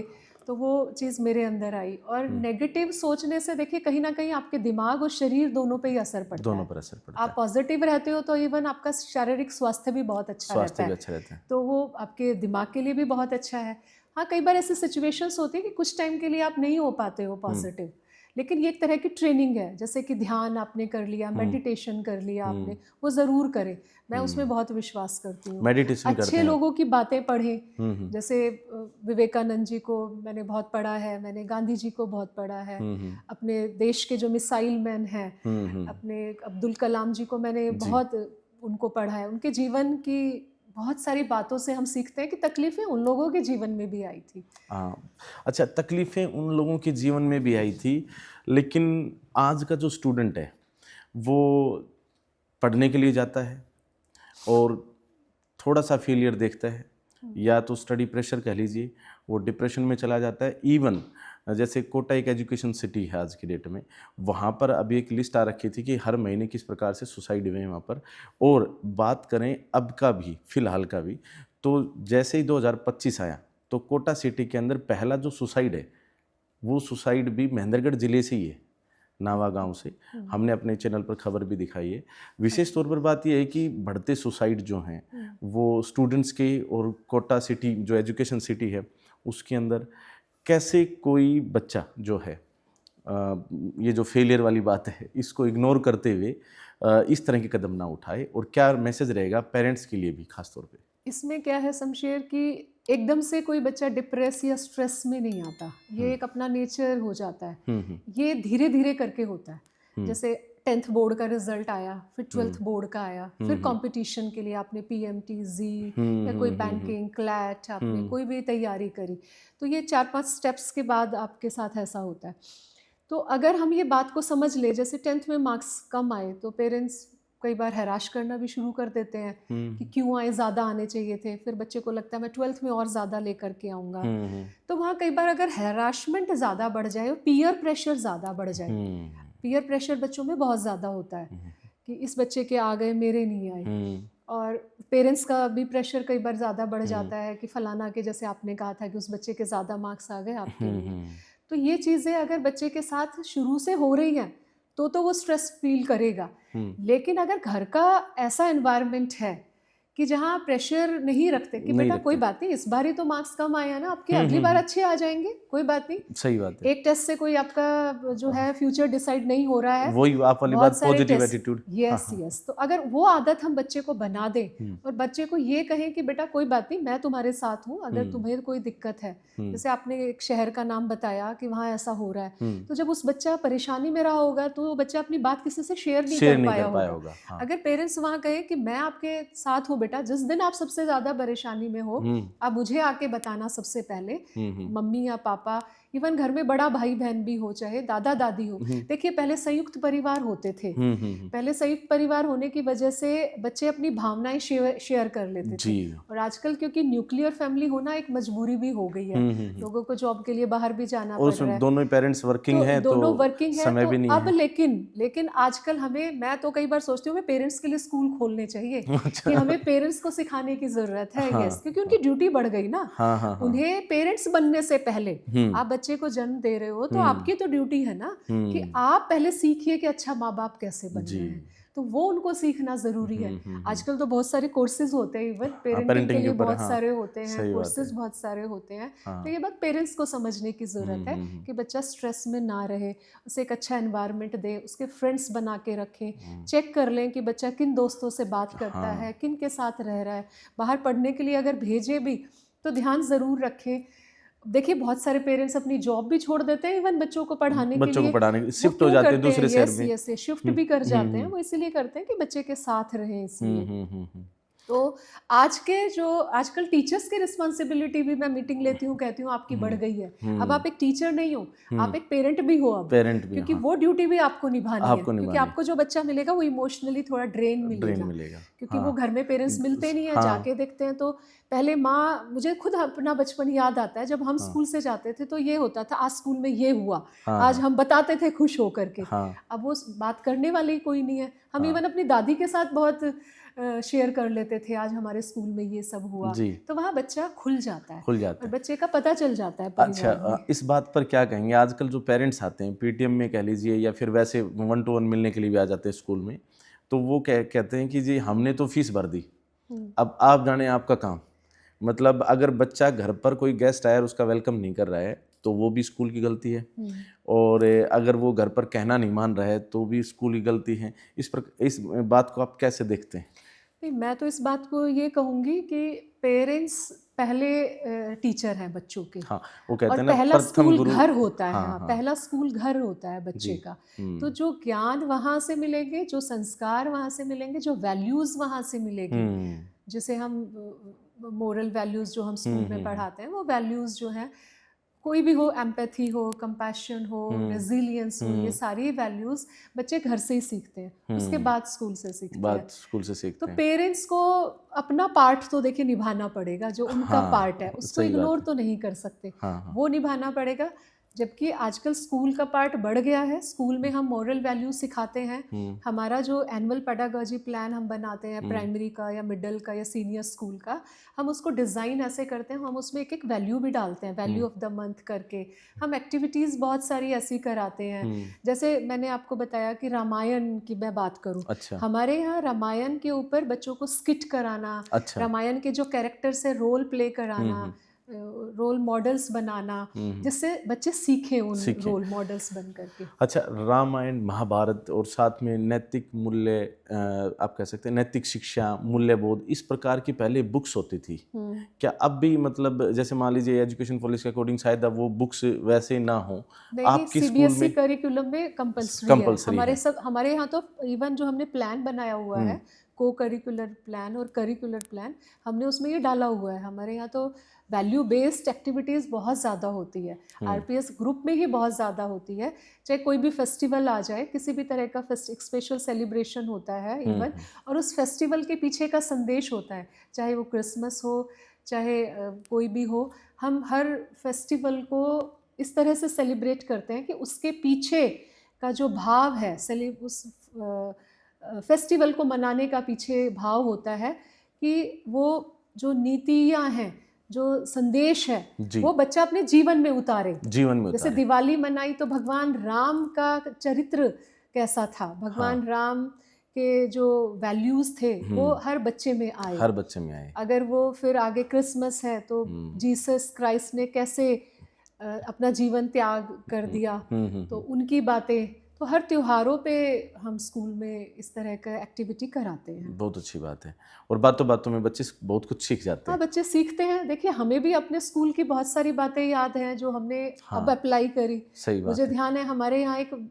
हिंदी की कोई बुक होती थी जिसमें एक कविता आती थी, खूब लड़ी मर्दानी वो तो झांसी की झांसी रानी। वाली तो रानी कहीं थी, ना हाँ। कहीं मैं उनसे बड़ी इंस्पायर होती हूँ उन हमेशा। लाइन से तो वो मतलब लाइन ही अपने हाँ आप हाँ में यस बहुत उन्होंने, जब हमने पढ़ा तो उससे बड़ी शक्ति मिली। बड़ी शक्ति मिली। एक हम वहाँ पर हमारे यहाँ होता था, जैसे श्लोक उच्चारण भी हमारे यहाँ करते थे। सर्वे भवन्तु सुखिनः, सर्वे भवन्तु निरामयाः, सर्वे भद्राणि पश्यन्तु माँ कदाचित् दुःखेन ओम शांति शांति शांति करके, बहुत पुराना ये मुझे ध्यान है। ये अच्छा हमारी असेंबली में होता था। उस समय का भी तक तो याद यानी है। कि सब खुश रहे। देखिए, हाँ हाँ हाँ ये भी एक तरह की ब्लेसिंग है। जी। अच्छा एक विशेष बात पर हमें यहाँ पर अब फोकस करना चाहिए कि आज का जो सिनेरियो है, इस सिनेरियो के अंदर अगर हम जाएं तो हर रोज दुनिया बदल रही है। इसमें सीखने के पार्ट को लेकर आप क्या मानते हैं कि सीखना कितना इम्पोर्टेंट है? बहुत ज़रूरी है। एनईपी जो है ना, वो जी। सीखने पे ही बल दे रही है। हम्म एनईपी का जो मेन फोकस है वो सीखने पे ही है, कि बच्चे को सीखना तभी स्किलफुल बनना है। तो सीखने में देखिए शमशेर, क्योंकि आजकल जॉब चेंज हो गई है, अब एआई आ गया, मशीन लर्निंग आ गया हाँ है, हाँ हाँ आर्टिफिशियल इंटेलिजेंस इंटेलिजेंस आ है, गया। हाँ मशीन लर्निंग है, कंप्यूटर बेस्ड है। तो यानी कि अब वो स्किल्ड लोग हमें ज़्यादा चाहिए जो इन मशीन्स के लिए भी काम करें इवन, क्योंकि इनके चैलेंजेस बहुत अलग होंगे। 21st सेंचुरी में जो जॉब प्रोफाइल होगा वो बहुत ही अलग होगा। जॉब्स बहुत तरह अलग तरह से होंगी। तो हम्म हमें बच्चे को उसके लिए कैसे तैयार करना है, देखिए उसके लिए हम जैसे 9 टू 12th का बच्चा है, 11 12th का बच्चा है, हम्म वो सब्जेक्ट को तो अपना स्ट्रॉन्ग करे ही, हम्म लेकिन सब्जेक्ट के साथ साथ उसको कम्युनिकेशन स्किल बहुत अच्छी करनी है अपनी, हम्म उसको जो है कंप्यूटर स्किल बहुत अच्छी करनी है, हम्म और जॉब के लिए क्या चीज़ ज़्यादा रिक्वायरमेंट है वो हम्म, देखना है वो कि ज्यादा मार्केट में जरूरी है। क्या है। वो है कि आपकी क्रिटिकल थिंकिंग आपकी कैसी है, हम्म आपकी प्रॉब्लम सॉल्विंग आपकी स्किल कैसी है, हम्म क्योंकि कोई जॉब आपको क्यों देगा अगर आप में प्रॉब्लम सॉल्यूशन का हम्म, आपको आप में है, आपके दिमाग में आपका माइंडसेट ऐसा है, तो ही आपको जॉब मिलेगी ना। जी। तो हमें 9 टू 12th के बच्चों को उसी हिसाब से करियर के लिए तैयार करना है। अब हम्म वो खाली डॉक्टर इंजीनियर वाली जॉब्स नहीं रह गई है। हम्म आप देखिए, आप मैं पिछले दिनों एक दिन अखबार में पढ़ रही थी कि एक इंजीनियर ने बहुत अच्छी जगह से इंजीनियरिंग करके अपनी जॉब को छोड़ के एंटरप्रेन्योरशिप में काम किया, हाँ हाँ अपना चाय का बिजनेस शुरू किया, हाँ हाँ। और एक मशरूम का बिजनेस शुरू किया एक बच्चे ने इंजीनियरिंग की जॉब छोड़ इंजीनियरिंग की करके, जॉब जॉब क्योंकि छोड़ के। मशरूम की जॉब करते टाइम उसने कम से कम 100 लोगों को और को भी रोजगार दिया। तो हम्म एक एक नौकरी अगर आप करते हो तो आप खुद के लिए ही खुद के करते लिए हो, करते हैं। और अगर आप एक छोटा उद्योग भी आप लगाते हो, हम्म कोई छोटा बिजनेस भी आप करते हो, आप हम्म एंटरप्रेन्योर आप बन रहे हो, तो वहाँ आप बहुत सारे लोगों को काम दे रहे हम्म, हो। और आजकल हमारी सरकार भी इसके लिए तो बहुत कोशिश कर बहुत रही है कोशिश कर रही है। कि जो है हम छोटे उद्योगों को बढ़ावा दें, चाहे वो इवन फीमेल्स के लिए हम्म अचार बनाने का है, पापड़ का है, हम्म। जो लोग पढ़ नहीं पाई हैं, हम्म, और जो एजुकेटेड है उनके लिए दूसरे तरह की जॉब्स हैं। हाँ, एक इसमें पॉइंट आता है मैम। जैसे जॉब और एंटरप्रेन्योरशिप और बिजनेस को लेकर है ना, बहुत सारे मतलब डिबेट्स चलती रहती हैं। हुँ, जब भी कभी किसी भी नॉर्मल कन्वर्सेशन में भी बैठते हैं तो आपस में फ्रेंड्स में भी चलता रहता है। हुँ, यहाँ बहुत ज़्यादा आज की डेट में, आज के सिनेरियो में एंटरप्रेन्योरशिप और बिजनेस को सही ठहराया जाता है। हुँ, किसी मायने में वो सही भी है। लेकिन इसमें हो क्या रहा है कि बहुत सारे ऐसे लोग जो सच में वो बिजनेस के लिए नहीं बने, मतलब वो हुँ। एंटरप्रेन्योरशिप के लिए नहीं बने, वो भी कन्फ्यूज़ हो रहे हैं और वो क्या कर रहे हैं कि जॉब भी छोड़ रहे हैं और वो एंटरप्रेन्योरशिप कर नहीं पा रहे क्योंकि वो शायद स्किलफुल नहीं थे, या फिर वो जो भावना होती है एक एंटरप्रेन्योरशिप में खुद के साथ, मतलब टीम के साथ और एक लंबे समय के लिए काम करना। सोच के तो ये आ जाता है कि अपना टाइम होगा तो अपन खुद अपने डिसाइड करेंगे, 9 टू 5 जॉब के बजाय अपन टाइम डिसाइड करेंगे, लेकिन उसमें टाइम बढ़ के मिलता है, कम तो होता नहीं है अपने आप में। उसमें हाँ, उसमें क्या है ना, जो मैंने शुरू में बात कही थी हाँ, कि कोई भी काम पैशन से किया जाता है पैशन से हमेशा। किया जाता है। हाँ, अगर आप में पैशन नहीं है तो आप कोई भी जॉब भी अगर आप करेंगे ना, हाँ, पैशन से आप जॉब कर रहे हो, हाँ, तो वो जॉब आपको पूरी लाइफ बहुत संतुष्टि देती है। देखिए, घड़ी की सुइयाँ नहीं आपके देखेंगे। यस, आपके पढ़ाए हुए बच्चे जब डॉक्टर बनते हैं, आपके साइंटिस्ट बनते हैं, हुँ, लॉयर बनते हैं, हुँ, आपके डिफेंस में जाते हैं, तो जी, एक बड़ी खुशी मिलती है। बड़ी खुशी आप मिलती किसी है। भी जॉब में अगर आप पैशनेटली काम कर रहे हो, हुँ, तो वो बहुत खुशी, देखिए काम हम क्यों करते हैं? खुशी के लिए ही, खुशी के जीवन लिए। जीने के लिए, पैसे के लिए ही। हुँ, हुँ, अगर उस काम से आपको खुशी नहीं है तो आप उसमें अच्छा कर ही नहीं पाओगे। हुँ, हुँ, सेम बात बिज़नेस में या एंटरप्रेन्योरशिप में आती हुँ, है कि वहाँ भी आपको एज़ अ टीम लीडर हुँ, आपको टीम का ध्यान रखना है, आपको बिल्कुल, टीम को साथ लेके, साथ वहाँ भी लेके आपको चलना है। पैशन चाहिए। बिल्कुल, वहाँ बिल्कुल। अगर आप में पैशन की कमी है, आप हुँ। नेगेटिव हो, तो आप नहीं कर पाओगे। हुँ। अच्छा, आपकी तो काफ़ी बड़ी टीम है। आप मैनेज कैसे करते हैं इतनी बड़ी टीम को? हम एक छोटी-सी टीम है हमारे पास, उसमें हम थोड़ा-सा मतलब परेशान हो जाते हैं। आप इतनी बड़ी टीम है, अलग-अलग संस्थान है, अलग-अलग लोकेशंस पे टीम है, फिर भी सब कुछ स्मूथनेस के साथ चल रहा देखिए, है। मैं ना दिल से काम करती हूँ, जी। बहुत ज़्यादा, और वो मेरी टीम मेरे ना एम्प्लॉयी नहीं है। मैं हुँ। उनको कहती हूँ, वो मेरे लेफ्ट राइट हैंड मेरे ऑर्गन्स हैं। जी, जी, मैं जी। उन्हीं के कारण चल रही हूँ, जी। और वो मेरा परिवार है, हुँ, और हुँ। उनका सुख-दुःख मेरा ही सुख-दुःख है। और जब आप इतना सोच लेते हो तो टीम आपके साथ ज़रूर खड़ी होगी, हुँ, हुँ। और उनकी हर दिक्कत में, उनको कोई परेशानी है तो एज़ ए लाइक गाइड मैं वहाँ पर होती हूँ। जी, जी, जी। ठीक है, काम करना है, हमने सबने मिलके काम करना है, हुँ, तो हुँ। लेकिन उस काम में भी मैं उनके साथ खड़ी हुई होती हूँ। हुँ। ऐसा नहीं है मैं उनको सिर्फ़ ऑर्डर दे के करवा रही हूँ, ये हुँ, बात नहीं है। मैं हुँ। खुद भी उनके साथ काम करती हूँ, और एक परिवार की तरह हम रहते हैं, तो इसलिए अच्छा। मेरे लिए बिल्कुल मुश्किल नहीं होता ये काम करना। हुँ, हुँ। बल्कि मैं तो बहुत अपने आप को ब्लेस्ड मानती हूँ कि आई हुँ। Am the blessed woman in the world, कि मेरी टीम बहुत अच्छी है। हुँ, हुँ। चाहे वो हमारे हाउसकीपिंग में दीदी भैया हों, चाहे हमारे ड्राइवर भैया हुँ। हों, चाहे दीदी हों, सुपरवाइज़र्स हैं, हमारे प्रिंसिपल्स हैं, डायरेक्टर्स हैं। टीम हमारी बहुत अच्छी बहुत है। अच्छी टीम है। अच्छा, जो एंटरप्रेन्योरशिप में है, जो हमारे जैसे क्या बोलते हैं आजकल लघु उद्योग बोल देते हैं, एंटरप्रेन्योरशिप कर रहे हैं, उनकी जो टीम है वो कैसे एक टीम को साथ लेकर आगे बढ़ सकते हैं? क्या मैसेज आपका एंटरप्रेन्योर जितने भी हैं साथी उनके कि लिए? सबसे बड़ा मैसेज यही है कि आप उनसे ये कहें कि आप उन्हीं के जैसे हो, आप उनसे अलग नहीं अलग हो। नहीं है, हाँ। आप बिल्कुल उन्हीं की तरह हो, बस हुँ, आपका काम आप यहाँ ये वाला काम कर रहे हो और आप ये वाला ये काम वाला कर काम रहे कर हो। रहे हैं। कोई ये कोई पद का बात नहीं है, हुँ, कोई कुर्सी की बात वो नहीं है, सिर्फ़ काम है, आपको ये वाला करना है और आपको अगर ये बात टीम को समझ में आ जाए, हुँ, तो फिर कभी दिक्कत नहीं होती। मतलब वी आर प्लेइंग द देखिए रोल्स यस, कहीं न कहीं। यस, भई आप यस। इनका रोल प्ले कर रहे हैं, मैं इनका रोल यस, प्ले कर रहा हूँ यस, बस। बिल्कुल, तो वो थोड़ा सिंपल हो जाता है। बिल्कुल, फिर उसमें समस्याएँ नहीं आती अपने आप में, बिल्कुल। बहुत अच्छी बात है। अच्छा, जैसे हम करियर और कोर्सेज़ तो डिसाइड करते ही हैं, पेरेंट्स भी उसमें इन्वॉल्व होते हैं, टीचर्स भी होते हैं। लक्ष्य को लेकर बड़ी चर्चा रहती है कि हमें गोल सेट करना चाहिए, उस गोल को मतलब फ़ॉलो करना चाहिए, बिना गोल के कटी पतंग की तरह होता है, पता नहीं पतंग कहाँ गिरेगी। तो गोल पहली बात तो कितना महत्वपूर्ण है और अगर ये महत्वपूर्ण है, तो इसको किस प्रकार से कोई कैंडिडेट डिसाइड करे ताकि आगे कामयाब हो? देखिए गोल जो है ना कई बार कम उम्र में डिसाइड नहीं हो पाता। आपको 10th तक पता ही नहीं चलता कि आपको क्या करना है, नहीं हाँ, समझ में आता। हाँ, आपको हाँ। इवन 12th तक भी नहीं समझ में आता आपको क्या करना है। हाँ, हाँ। आपको ग्रेजुएशन के बाद में समझ में आता है कि आपको क्या करना चाहिए था। तो हुँ, ये कोई एक उम्र की सीमा नहीं है हुँ, कि आपको इसी उम्र में गोल डिसाइड करना है, पहली ठीक है। बात तो। हुँ, हुँ, आप गोल किसी भी उम्र में डिसाइड कर लें, हुँ, लेकिन जिस दिन आपने गोल डिसाइड कर लिया, हुँ, हुँ, उसके लिए मैं एक लाइन कहूँगी, मैं एक वाक्य में हमेशा मैंने तो कहीं पढ़ा था कि जो पानी से नहाते हैं वो लिबास बदलते हैं और जो हुँ, पसीने से नहाते हैं वो इतिहास बदलते हैं।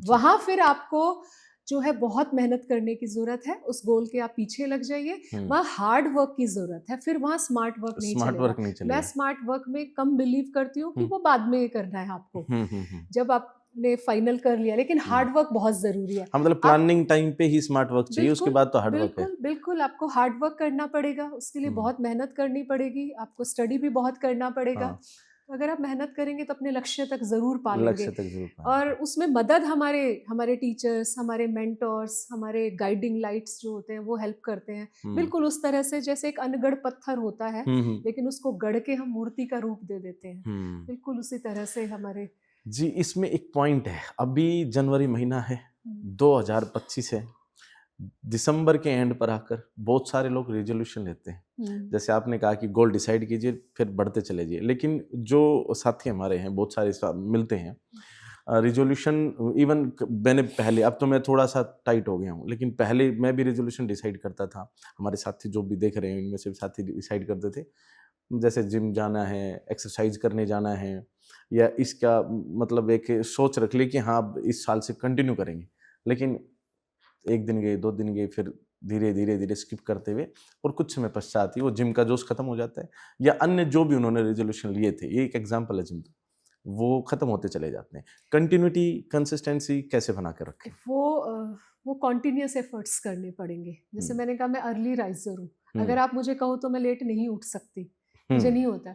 तो हर किसी भी काम को लगातार करने के लिए ना कि आपका वो काम पूरा हो जाए, उसको बार-बार करने की ज़रूरत है। हुँ, आपको बार-बार आप करोगे देखिए कालिदास की हम एक कहानी पढ़ते हैं कि कैसे जब वो कुएँ से रस्सी खींची, हुँ, उन्होंने देखा कि पत्थर पर निशान हो गए थे। एक हुँ, रस्सी पत्थर पे निशान बना रही है। हुँ, तो practice makes a man perfect. हुँ, अगर आप प्रैक्टिस नहीं करेंगे तो आप कोई भी काम नहीं कर सकते और हुँ, प्रैक्टिस तो हर काम में ही चाहिए। जी। प्रैक्टिस के लिए कहीं न कहीं आपको मन मजबूत करना पड़ेगा, फिर वही है, फिर आप बीमार हो जाइए। हाँ, जैसे सही आपने कहा बात है। जिम नहीं हाँ, जाते, फिर आप हाँ, बीमार हाँ, हो हाँ, जाएँगे। हाँ, हाँ। अगर आपको हेल्दी रहना है, जी, तो आपको खाने का भी ध्यान रखना पड़ेगा कि आपको हुँ, डाइट कैसी लेनी है, आपको मीठा कम खाना मीठा है, कम खा तला लें, हुआ कम सही खाना बात है। है, आपको जिम में जाना है। हुँ, तो ये प्रैक्टिस से ही आएगा और ये प्रैक्टिस से प्रैक्टिस आए। करनी पड़ेगी। बच्चे को हम प्रैक्टिस से ही जैसे मुझे ध्यान आता है मैं मेरे बेटे का एग्ज़ाम वग़ैरह जब होते थे तो मैं उसको हमेशा से ही जल्दी उठाती थी और वो उठ भी जाता था। अच्छा, तो घर में हम ऐसा माहौल बना के रखें कि बच्चे जल्दी उठ जाएँ। हाँ, किसी दिन लेट तक सोना है, संडे है,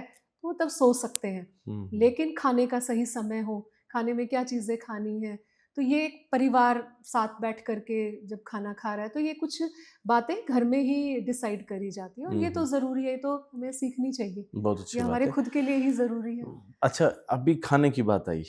लोग खाने को लेकर भी थोड़ा सा मिसमैनेजमेंट करते हैं। आजकल तो फास्ट फूड काफ़ी चलन में है और जो हमारे जो स्टूडेंट्स हैं जैसे उनको इनटेक तो करना चाहिए कुछ और ताकि दिमाग अच्छे से काम करे, लेकिन उनकी डिमांड्स फास्ट फूड को लेकर ज़्यादा है। क्या कहेंगे फास्ट फूड कैसे देखिए, कंट्रोल करें? मैं वैसे तो डॉक्टर तो नहीं हूँ शमशेर, वो तो मैं नहीं पूरा बता सकती, पर मैं अपना एक्सपीरियंस बता सकती हूँ हाँ, जी, थोड़ा-सा कि जी। क्या है, क्या हुँ, सही है और क्या गलत है। जी। देखिए, खाना आपके ना पेट को पता चल जाता है आपके लिए क्या सही है। हुँ, अगर आपका पेट भारी हो रहा है, हुँ। आप कहते हो ना कई बार तला हुआ खा लिया, पेट भारी हो पेट रहा है और भारी हो रहा आपका है। मन खुश नहीं है। हाँ, कुछ खाना खा के आपका मन बड़ा खुश मन होता है। बड़ा खुश होता है। खाना वो खाइए जो पेट के लिए अच्छा है, बिकॉज़ हुँ, सारी बीमारियाँ पेट से शुरू शुरू होती है। होती हैं। दूसरा पहले जो लोग जैसे हलवा, चूरमा, लड्डू हुँ, बहुत ज़्यादा खाते थे, हुँ, हुँ। लेकिन वो फ़िज़िकल एक्टिविटी बहुत ज़्यादा करते थे। तो पहले वाला खाना आज भी बहुत अच्छा है, हुँ, पर उतनी ही फ़िज़िकल एक्टिविटी हम कर लें कर लें तो हाँ। उतना ही अच्छा। कन्फ्यूज़न कहीं ज़रूरत नहीं है, बड़ी क्लैरिटी के साथ खाएँ।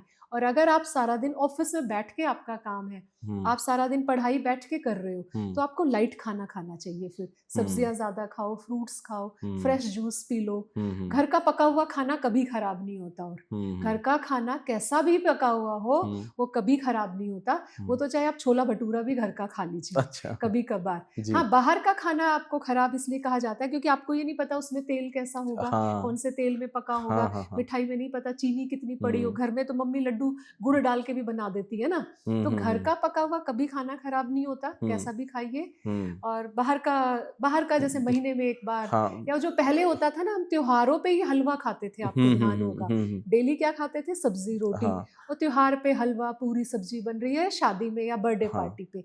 वो वाला कल्चर मुझे लगता है ठीक था हमारा कहीं न कहीं, हुँ, क्योंकि उसमें एक लिमिट हो जाती थी। हुँ। और आजकल तो क्या है, आपके एक फ़ोन पे ज़ोमैटो से आपके केक आ जाता है, तो वो रोज़ खाएँगे तो वो तो फिर नुकसान करेगा ना फिर। बहुत ही शॉर्ट में बताइए जो केक होता है, केक आता है, बर्थडे सेलिब्रेशन होता है, खाने की बजाय मुँह पर लगाते ही इज़ इट नहीं, ओके वो और तो एक देखिए, वो तो एक तरीका है वे ऑफ सेलिब्रेशन एक्सप्रेशन का का। है, वो तो एक अच्छा, सेलिब्रेशन का तरीका, उसमें कोई चलिए बात नहीं है। हाँ। मैंने ये जो सवाल पूछा था खाने वाला ख़ास तौर पर, इसमें मेरा पॉइंट जो था वो स्टूडेंट्स को लेकर था ख़ास तौर पे। हुँ, मतलब मैं अभी पूछ रहा हूँ आपसे ये कि स्टूडेंट्स के एग्ज़ाम होते हैं। हुँ। तो उस समय बड़ा कन्फ्यूजिंग रहता है कि खाना खाकर जाए, नहीं खाकर जाए, दिमाग कब तेज़ चलेगा। हुँ। कई बार ऐसा होता है कि कुछ ऐसा खिला के भेज देते हैं, वो क्या बोलते हैं दही, मीठा वगैरह फिर वो पित्त बन जाते हैं, इस तरह की समस्याएँ आती हैं। क्या करे मुझे जो स्टूडेंट? लगता है हाँ। बच्चों को कुछ ऐसी दिक्कत नहीं होती, घर हुँ, का बना हुआ मम्मी के हाथ का खाना वो एग्ज़ाम से कुछ पहले भी हो। खा के जाएँ। हाँ, बिल्कुल खा, हाँ, हाँ, कोई हाँ। बीमारी है शरीर में, हाँ, दैट्स अ कई डिफरेंट बार थिंग। किसी बच्चे को बुखार है, पेट में दर्द है या कुछ कोई पेट से रिलेटेड बीमारी है, हुँ, तो फिर वो वाला चीज़ छोड़ दे जो उनको नुकसान करती है, हुँ, बाकी चीज़ें खा के जाए। और हुँ। माँ की तो खाने में ब्लेसिंग्स है, फिर ब्लेसिंग्स हैं, से सही कहूँगी, बात है, तो सही एग्ज़ाम बात और है। अच्छा होगा इवन। हाँ, तो हाँ, घर से पका हुआ खाना तो खा के जाना ही चाहिए, खाली हाँ, पेट आप जाएँगे दिमाग नहीं चलेगा। हाँ। कहते हैं ना, खाली पेट तो भगवान के भजन भी नहीं होते। हाँ, तो हाँ। खाना तो इतना ज़रूरी है, तो जी। एग्ज़ाम कहाँ से आप दे पाओगे? अच्छा बच्चा खाली पेट या भरपेट चला गया घर से बाहर चला गया अब पढ़ने गया है एग्जाम देने गया है कॉलेज में गया है स्कूल में गया है wherever he is going और सी इज गोइंग पॉइंट ये है कि बाहर क्या कर रहा है और आजकल जो है ना जो रंगत संगत वाली जो बात है उसमें अगर हम देखें तो बाहर अगर हम देखें तो दो दो ऐसी जगह जो मेरा अनुभव कहता है वो ये है कि एक तो आपका घर है और दूसरा स्कूल कैंपस है जो भी हुँ, शिक्षण संस्थान है कॉलेज भी हो सकता है स्कूल भी हो सकता है यही ऐसी जगह हैं जहाँ पर आपको सही बनाने का प्रयास किया जा रहा है बाकी हो सकता है कहीं आप जाएंगे तो वहाँ नेगेटिव या आप कह सकते हैं कि आपको बिगाड़ने के प्रयास भी हो सकते हैं बिल्कुल हो सकते तो हैं, उसको क्योंकि कैसे आप करें जिस दोस्त हैंडल? के पास आप जा रहे हो, वो हुँ, आपकी ही उम्र का है। उसका हाँ। दिमाग तो उतना हाँ, ही हाँ, काम हाँ, करेगा ना हाँ, हाँ। जितना आपका कर रहा है। हाँ, हाँ। तो दोस्त तो गाइड उसी तरह से और करेंगे। वो मिस भ्रमित खुद भी हो बिल्कुल सकता है। कर सकते हैं, वो क्योंकि खुद भी दोस्त, है और दूसरे को भी हाँ, कर सकता है। तो ये बिल्कुल हो सकता है, क्योंकि वो भी बच्चे ही हैं, आप भी हुँ, बच्चे हुँ, हो तो। तो जहाँ तक कहीं जाने का या किसी के साथ जाने का या बे टाइम पे जो जाने का आप बात कर रहे हो, उसके लिए तो यहाँ भी स्कूल और पेरेंट्स की ड्यूटी हो जाती है। जैसे हुँ, हम इसके लिए भी काउंसलिंग सेशंस करते हैं हुँ। स्कूल में हमेशा, कि बच्चे को कि कैसे behave, how to behave. How to behave. तो इस पे सेशन करना चाहिए कि हम्म, कैसे अपनी सोसाइटी में कैसे बिहेव करें, अपने पेरेंट्स के साथ कैसे। और दूसरा, क्योंकि हार्मोनल चेंजेस हो रहे हैं, हाँ। 9 to 12 की एक एज ऐसी होती है जब बच्चा और हार्मोन्स वो क्या का, बोलते हैं, टीनेजर्स यस होते हैं वो अपने बिल्कुल, आप एज में ए उस समय। टीनेजर हाँ। उनमें बहुत सारे बदलाव उनके हम्म। बॉडी में भी आ रहे हैं, तो हम्म। वो उनके क्वेश्चंस भी बहुत बहुत सारे ज्यादा उनमें होते आ हैं। जाते हैं टीनेज क्वेश्चंस के लिए। हम्म। तो वहाँ हम लोग स्कूल में काउंसलर्स इसीलिए आजकल रखने लग गए। पहले हम्म। दादा दादी काउंसलर का काम करते थे, लेकिन आजकल न्यूक्लियर फैमिली हो लेकिन गई तो वो यस, थोड़ा सा तो वहाँ स्कूल में काउंसलर बहुत ज़रूरी हो गए। वो हम्म। काम काउंसलर करते हैं, और काउंसलर के कहने के बाद, पेरेंट्स के समझाने के बाद, मुझे लगता है बच्चे समझते भी हैं। हम्म।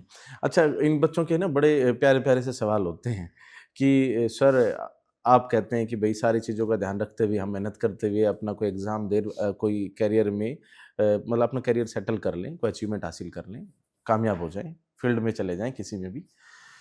पॉइंट ये है कि जिस समय ये सारा डिसीजन मेकिंग चलता है, जैसे 9th के बाद और कॉलेज टाइम भी, उसी समय हार्मोनल चेंज है, मेंटल लेवल पर चेंजेज हो रहे हैं। उसी समय जो है ये आजकल जो गर्लफ्रेंड बॉयफ्रेंड रिलेशंस, न्यू आजकल तो ब्रेकअप का भी काफ़ी ट्रेंड है, ये बहुत सब चीज़ें ज़्यादा। चलती हैं। तो हम कैसे मैनेज करें?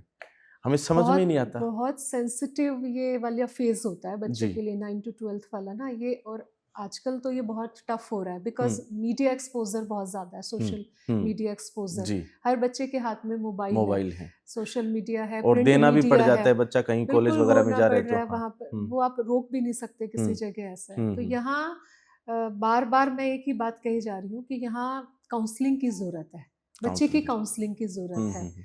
और एक अनकंडीशनल लव अगर हम बच्चे को दे रहे हैं ना, एज ए पेरेंट, हम्म। और टीचर जब काउंसलिंग सेशन कर रहे हैं, तो बच्चा ज़रूर समझते हैं, ऐसी बात नहीं है।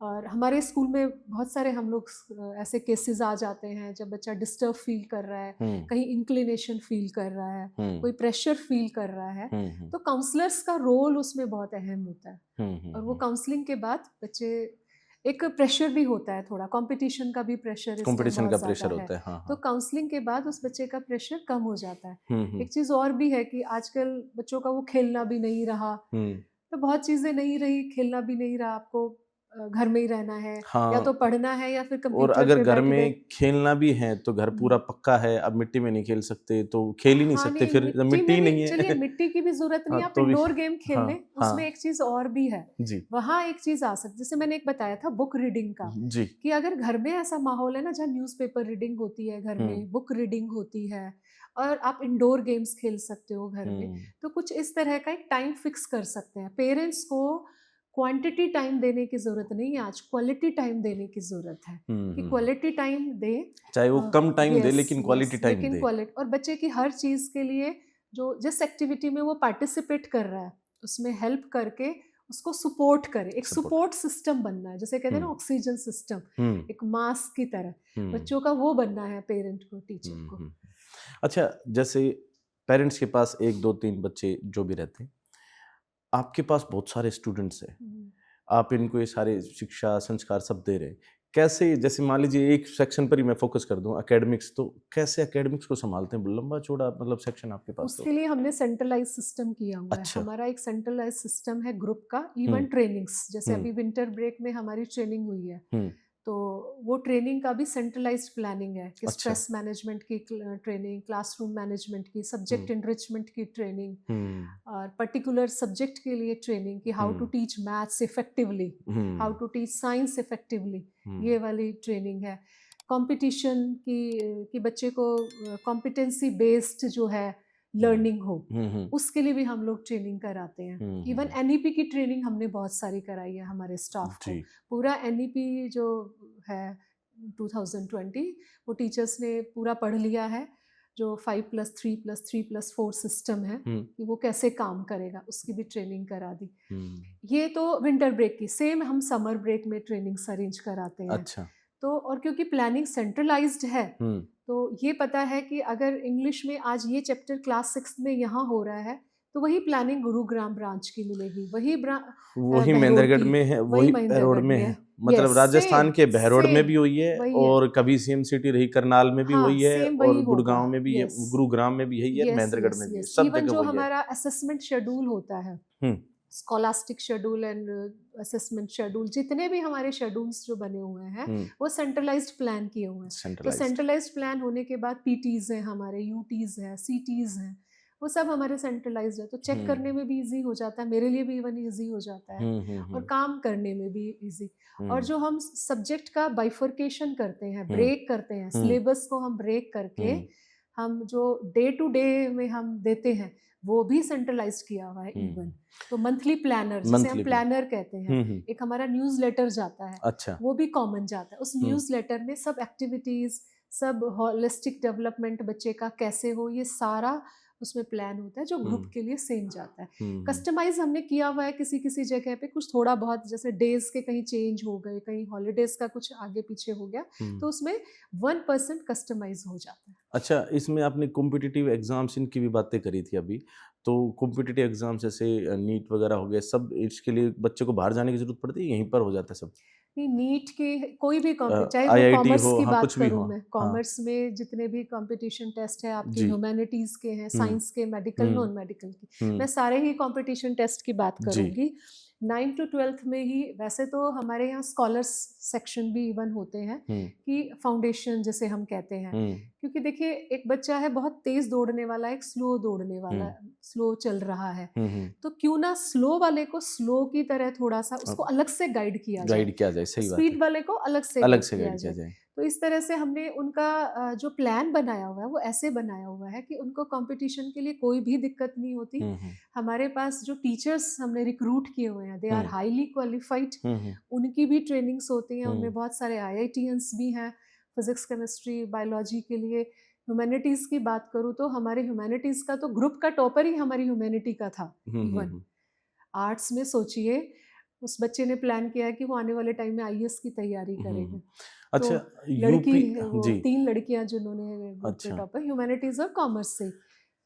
कॉलेज में यूपीएससी की जो है क्लासेस भी लगाई जाती हैं और हाँ, साथ में रशिया तक की जो है ना बॉन्डिंग है आप लोगों की।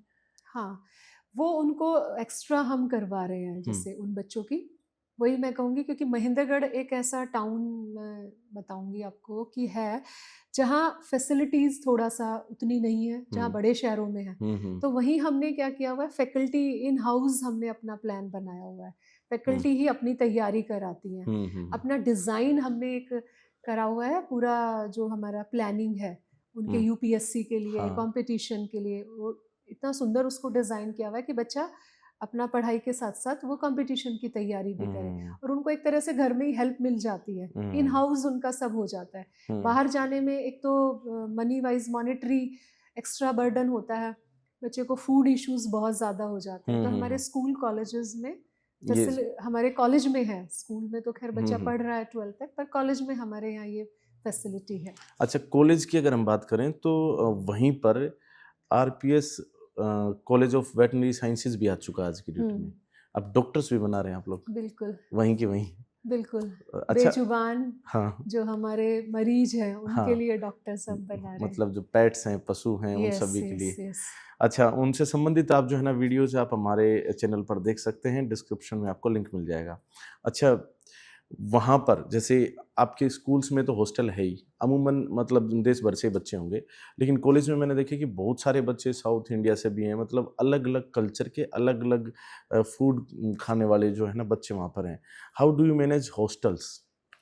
बहुत इजी हो जाता है, क्योंकि बच्चे की नीड हमें पता है, अलग अलग नॉर्थ इंडियन अलग बच्चे लाइक करते हैं, साउथ इंडियन उनका फूड अलग है, तो हमने उनका उन्हीं के अकॉर्डिंग प्लान किया हुआ है। उसके लिए जो हमने मेन्यू प्लान किया हुआ है उसमें क्यूजिन्स हमारे बिल्कुल उसी तरह से डिज़ाइन करे हुए हैं जो बच्चे को पसंद है, और उसमें हमें कभी कोई कन्फ्यूज़न नहीं होता, क्योंकि वो हमें पता है वो बच्चे का कोर्स 4 साल का, 5 साल का, किसी का 2 साल का है। तो बच्चा अगर अच्छा खाएगा नहीं तो वो बीमार हो बीमार हो जाएगा, फिर वो जाएगा। पढ़ेगा कैसे, पढ़ाई कैसे करेगा। और पूरे देश से हमारे पास बच्चे आ रहे हैं, तो अच्छी जब तक हम सुविधाएं नहीं देंगे तो वो बच्चे यहाँ आकर के फिर कैसे पढ़ेंगे। सही तो बात। बेस्ट हमने वहाँ पर उनको फैसिलिटीज़ दी हुई है, रहने की भी, खाने की भी, और इवन उनके स्पोर्ट्स के लिए भी हमने बहुत अच्छे अरेंजमेंट किए हुए हैं।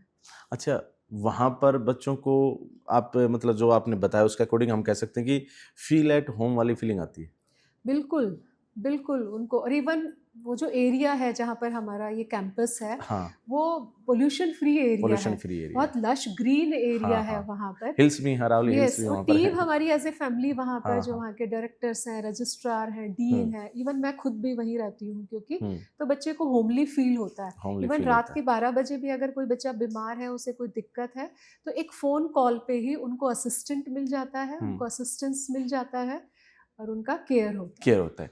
अच्छा मैम, आज अगर हम करियर की बात करें, जैसे अभी तो डॉक्टर्स की बात हो रही थी, ऐसे ही जब बच्चे बाहर निकलते हैं कॉलेज कैंपस से, तो उसके बाद जब करियर चूज़ करते हैं या किसी भी फील्ड में भी जाते हैं, तो पैसा जो है ना बड़ा मायने रखता है। आज कहते हैं ना कि गाड़ी को चलाने के लिए जैसे पेट्रोल चाहिए, ऐसे ही जीवन को चलाने के लिए कहीं न कहीं आज के इस युग में तो पैसा भी चाहिए।